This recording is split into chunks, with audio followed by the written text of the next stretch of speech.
Assassin's Creed is a franchise with 14 mainline games, over 230 million copies sold, and a fan base that cannot agree on anything.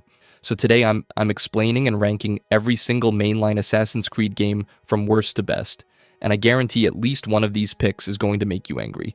Let's start with a game that nearly killed the entire franchise. Assassin's Creed Unity. Unity is the game everyone loves to hate, and honestly, it earned that reputation. When it launched in 2014, it was a disaster.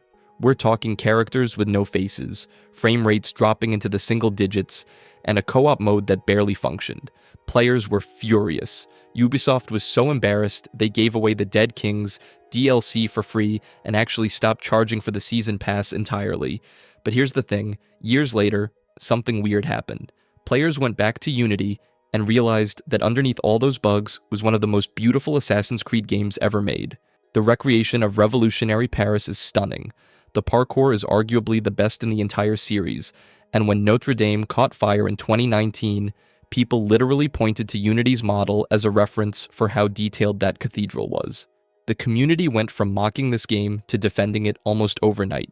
Still, the damage was done. Unity sits near the bottom of virtually every major community ranking, pulling only about 37% approval in the IGN community poll. It's the definition of wasted potential, but at least Unity had ambition. The next game on this list doesn't even have that excuse. Assassin's Creed Syndicate. Syndicate is the game that should have been a comeback story. Unity had just launched as a broken mess, and Ubisoft needed a win. So they gave us Victorian London, a grappling hook, and two playable protagonists, twins Jacob and Evie Fry. And honestly, it worked. The game ran well, the setting was gorgeous, and having two characters with different playstyles was a genuinely fresh idea. Evie leaned into stealth, Jacob was your brawler. Players generally liked the split, but here's the thing, nobody cared. Syndicate landed at number 11 in community rankings, pulling only about 39.7% approval in IGN's massive poll, not because it was bad, but because Unity had already burned everyone. Players simply weren't paying attention anymore. It sold noticeably less than its predecessors, and Ubisoft quietly shelved annual releases right after. Syndicate became the forgotten middle child of the franchise, a solid 7 out of 10 that arrived at the worst possible moment. And if you think bad timing killed Syndicate, wait until you see what Ubisoft did next to completely reinvent the series. Assassin's Creed Rogue. Rogue is the most overlooked game in the entire franchise, and it's not even a debate. It launched on November 11th, 2014, the exact same day as Unity, but exclusively on last-gen hardware. So while the entire gaming world was buzzing about next-gen Paris, Rogue quietly dropped on PS3 and Xbox 360 and almost nobody noticed, which is a tragedy because Rogue does something no other Assassin's Creed game has ever done. You play as a Templar, not an assassin who questions the creed for a cutscene or two. You literally hunt down and kill assassins as the main objective. Shay Patrick Cormac starts as an assassin, loses faith in the Brotherhood, and switches sides. The story flips everything you thought you knew about the franchise on its head, but the community ranking tells the real story. Rogue sits dead, last at number 14 out of 14, pulling only 26.9% approval in the IGN community poll and just 50 votes in broader Reddit rankings. Not because it's bad, because nobody played it. It was buried alive by its own release date. If Rogue got a fair shot, this ranking looks completely different. But if you think being ignored is the worst thing that can happen to an AC game, wait until you see what happened to Unity on the day it actually launched. Assassin's Creed Revelations. Revelations is the goodbye letter to two of gaming's most iconic assassins, and the community is completely split on whether it actually earned that farewell. It lands at number 13 on our ranking, and honestly, the reason is one word: tower defense. Let me explain. The core of Revelations is beautiful. You're playing as an aging Ezio traveling to Constantinople, retracing Altair's footsteps, and slowly uncovering the secrets both men spent their lives chasing.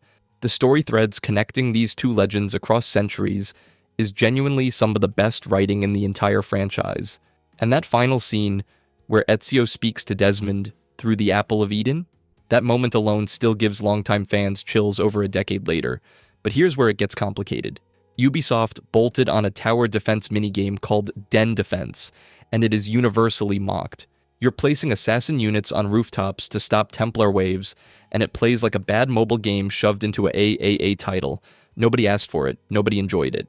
It became the punchline of the entire Ezio trilogy. The gameplay overall felt fatigued. 3 Ezio games in 3 years, and by Revelations the formula was running on fumes. The hook blade was cool, but not enough to mask the repetition.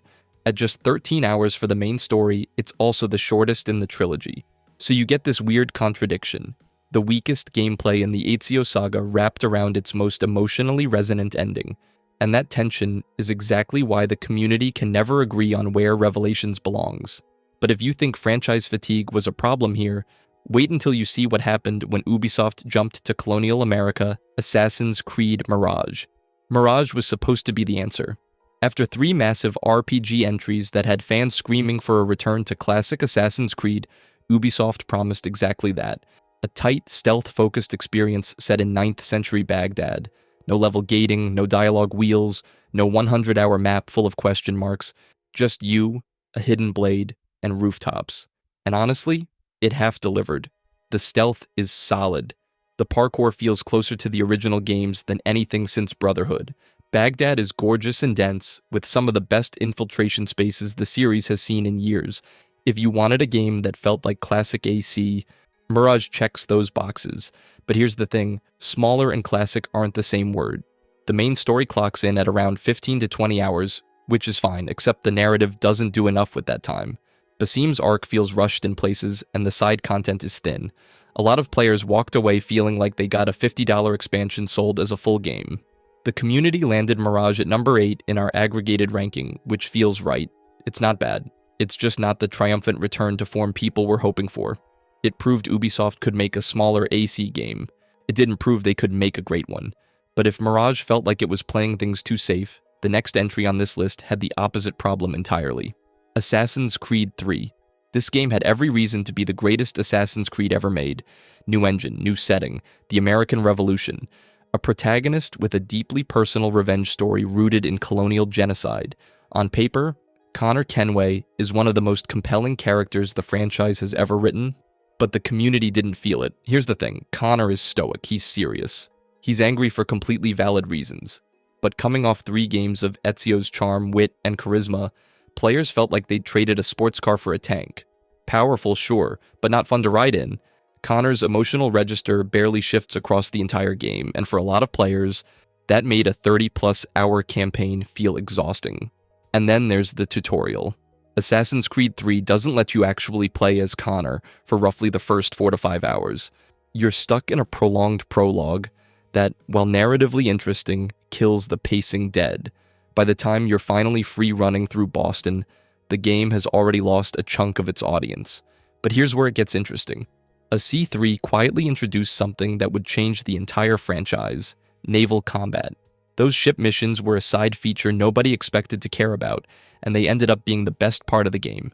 The community ranks it 9th out of 14, sitting in that frustrating middle ground of great ideas, rough execution. And that naval combat? It didn't stay a side feature for long, because the next game built an entire world around it. Assassin's Creed Valhalla.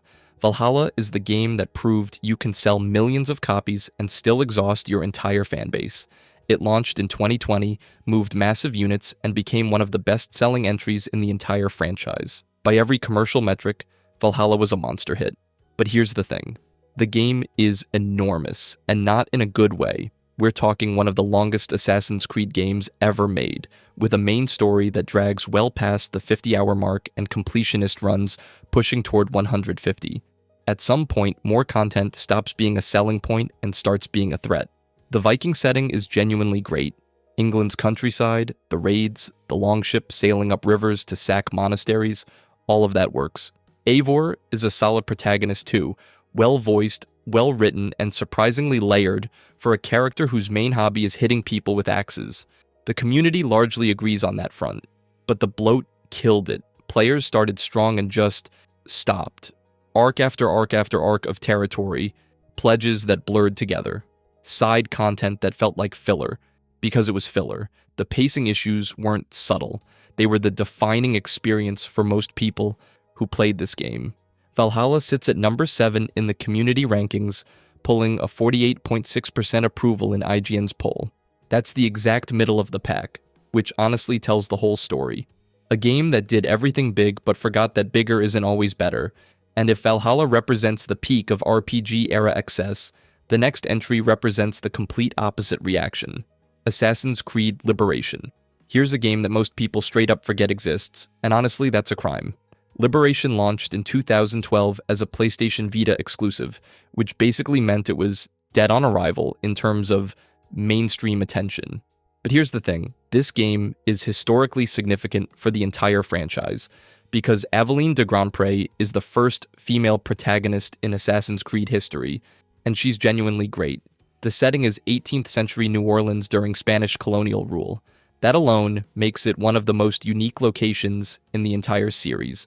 No Renaissance Italy, no ancient ruins, just bayous, plantations, and a city dripping with political tension.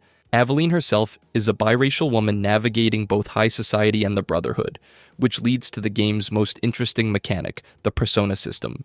You could switch between 3 identities: the assassin, the slave, and the lady. Each persona changed how NPCs reacted to you, what areas you could access, and how you approached missions. On paper, it's brilliant. In practice, it felt a little underbaked. The disguises were cool conceptually, but the execution was thin, and most players found the system more gimmicky than revolutionary. Liberation eventually got an HD remaster for consoles, but it never shook that handheld spin-off reputation. The community largely treats it as a footnote, which is a shame, because Aveline deserved a full mainline entry. She proved a female assassin could carry a game. Ubisoft just never gave her the budget to prove it at scale. But if you think Liberation got overlooked, wait until we talk about a game that had every advantage in the world and still managed to disappoint almost everyone. Assassin's Creed Odyssey. Odyssey might be the most divisive good game in the entire franchise. It pulled in over 79,000 votes on IGN's community poll with a 60.3% approval rating, landing it at number 3 in our ranking. On a separate Reddit poll, it straight up won with 634 votes, beating out Black Flag by just 20. Those are massive numbers. And yet, a huge chunk of the fanbase will look you dead in the eye and say it's not a real Assassin's Creed game. Here's the thing. They're not entirely wrong. Odyssey takes place in ancient Greece during the Peloponnesian War, hundreds of years before the Assassin Brotherhood even exists. There's no hidden blade, there's no creed, the word assassin barely applies. Instead, you get a full-blown RPG with dialogue trees, branching storylines, romance options, and a world so enormous it takes genuinely absurd hours to complete. It's closer to The Witcher than it is to the original Assassin's Creed. But here's where it gets complicated. The game is fantastic. The world is gorgeous, the combat is satisfying, and the story actually works, especially if you pick Cassandra. And you should pick Cassandra. The community overwhelmingly prefers her over Alexios. She's better voiced, better written, and Ubisoft themselves later confirmed she's the canon protagonist. Alexios isn't bad, but Cassandra's on another level. So Odyssey sits in this weird space where it's one of the most loved and most criticized entries simultaneously. A brilliant game that just happens to barely feel like the series it belongs to. But if you think Odyssey pushed the boundaries, wait until you see what landed at number 2, Brotherhood. This is the game that proved Assassin's Creed wasn't a fluke. Brotherhood took everything AC2 built and refined it into something near perfect, and it did it in barely a year of development time. That alone should be impossible. Here's the setup. Ezio's story continues directly after AC2, but now you're in Rome, one massive interconnected city instead of multiple smaller ones, and Rome is gorgeous. Every district feels alive, every rooftop has a purpose, and the entire map is basically your playground. But the real innovation wasn't the setting. Brotherhood introduced the assassin recruitment system. You could rescue citizens, train them into assassins, and then call them in during missions to take out targets for you. It sounds like a small addition on paper. In practice, it completely changed how you approached every encounter. You'd be walking through a crowded market, spot 3 guards blocking your path, whistle for your recruits, and watch them drop from rooftops like synchronized angels of death. Nobody had seen anything like it. But here's where it gets interesting. Brotherhood also launched with competitive multiplayer, and it was genuinely brilliant.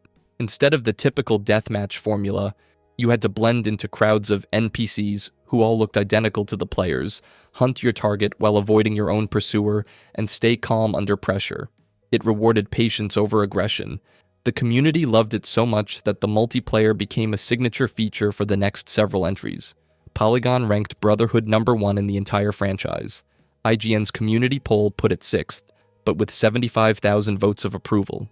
True Achievements placed it third overall. The consensus is clear. Brotherhood is either the best Assassin's Creed game ever made or it's sitting right next to it, and the reason is simple. It didn't try to reinvent the wheel. It just made the wheel spin faster, smoother, and with way more style. Ezio at his peak, Rome at its most beautiful, and a gameplay loop that respected your time while constantly rewarding creativity. But if Brotherhood represents the peak of the Ezio era, the next entry proves that sometimes even the best trilogy has to end, and not everyone agrees on whether it stuck the landing. Assassin's Creed Origins. This is where everything changed. After Syndicate underperformed and the franchise was starting to feel like a copy-paste machine, Ubisoft did something they had never done before. They took a break, 2 full years with 0 mainline releases, and when they came back in 2017, they came back swinging. Origins didn't just refresh the formula, it burned the old one down and rebuilt from scratch. The combat system was completely overhauled, ditching the counter-kill rhythm for a hitbox-based action RPG system. Progression went from linear upgrades to a full skill tree with loot drops, gear levels, and enemy scaling. It was a fundamentally different game wearing the Assassin's Creed name. But here's the thing, it worked. Ancient Egypt is one of the most stunning open worlds ever put into a video game. The sheer scale of it, from the deserts outside Siwa to the streets of Alexandria to the base of the Great Pyramids, is genuinely breathtaking. Ubisoft even partnered with historians and Egyptologists to make the world so accurate that they released a standalone Discovery Tour mode for educational use. That's how detailed this map is. And then there's Bayek. Fans consistently rank him as one of the best protagonists the series has ever produced, and it's not hard to see why. He's warm, he's vengeful, he's heartbroken. His motivation is deeply personal, not some grand ideological crusade, just a father trying to avenge his son. That emotional core gives the entire game a weight that most AC entries never reach. The community ranked Origins number 6 overall with a 55.7% approval rating in major polls. Welcome to the elite tier. And the next entry on this list took everything Origins built and cranked it up to an almost absurd degree. Assassin's Creed 4. Black Flag. This is the one. The game that tops nearly every single community poll, every fan ranking, and every best AC game debate on the internet. Black Flag pulled 89,765 votes on IGN's community poll and walked away with a 72.2% approval rating, the highest of any game in the franchise. It's not close, but here's the thing. The biggest debate around Black Flag has never been whether it's a masterpiece. Almost everyone agrees on that. The debate is whether it's actually a good Assassin's Creed game, or just the greatest pirate game ever made that happens to have Assassin's Creed in the title. And honestly, both sides have a point. The naval combat in Black Flag didn't just improve on what AC3 started, it completely redefined what an open-world action game could feel like. Sailing across the Caribbean, hunting down enemy ships, boarding them with your crew, upgrading the Jackdaw piece by piece. That loop was so addictive that people genuinely forgot they were supposed to be an assassin. The ocean was the real open world.